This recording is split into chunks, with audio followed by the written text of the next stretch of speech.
Здравейте, вие сте с Profit TV. Днес ще разговаряме с Цветелина Тасева, изпълнителен директор на Адресни недвижими имоти. Здравейте. Здравейте. Първо искам да ви попитам каква е ситуацията на пазара на недвижими имоти в България от началото на годината? Първото полугодие на годината се характеризираше с две съвършено противоположни тенденции. Ако през първите месеци от началото на годината до средата на април нямаше особена динамика на пазара, не се случваха много сделки, то ситуацията през последните два месеца коренно се измени. От втората половина на месец април, включително и до днешния ден, ние забелязваме действително оживление. Имаме добра новина. Тя се състои в това, че цените на имотите се нормализират, но без да бележат сериозни сривове. По данни на агенция Адресни недвижими имоти, средният спад за страната през първото полугодие е в рамките на 23%. Като съвсем естествено има по-голямо понижение в някои райони в страната, в някои региони, в някои квартали в големите градове, като София, Варна и Пловдив, но това се дължи преди всичко на надценените имоти. Като пример мога да покажа, че там, където имотите като цяло са били през годините надценени, ние бележим спад понякога и до 30% и повече. Имотите, които се предлагат днес на пазарна цена, могат да намерят своите купувачи. За тях пазар има и сделките се реализират в рамките на седмици. Нерядко сме свидетели на такива факти, че след 3-4 огледа, в течение на 2 седмици, имота намира своя реален купувач. Смятате ли, че цените са достигнали своето дъно и какви са очакванията за движението им до края на 2009 година? Определено като професионалисти считаме, че сериозният спад на цените е вече история.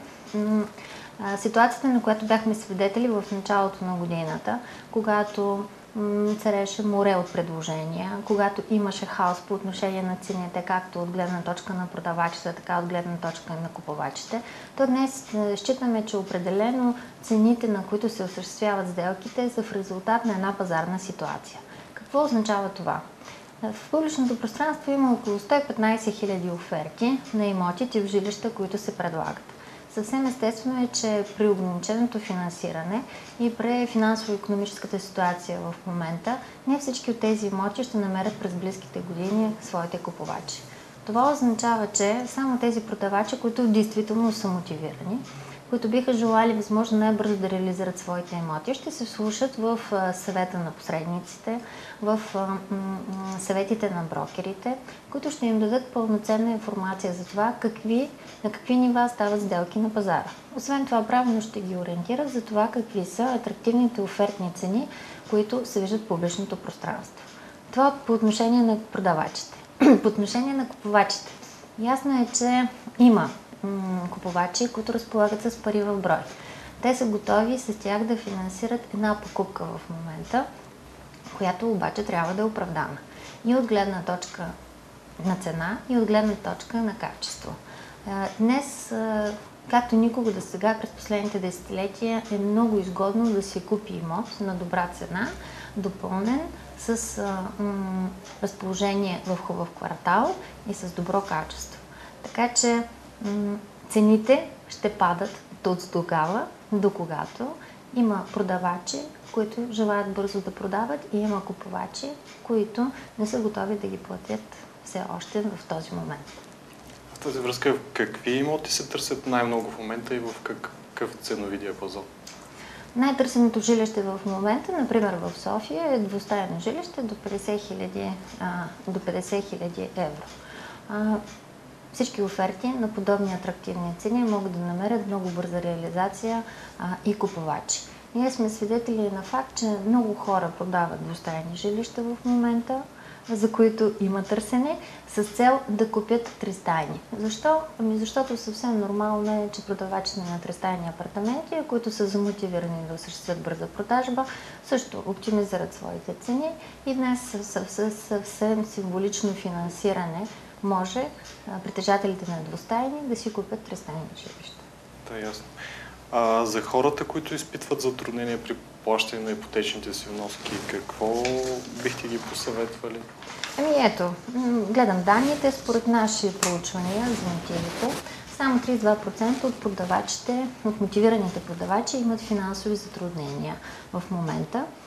Голяма част от тях са финансови затруднения, които не са свързани с ипотечни кредити, а са свързани с загуба на работа, с необходимост да разделят наследство, някой наследствен имот, и имат някакви други причини, поради които се стремят да компенсират с продажбата на жилище тези свои затруднения.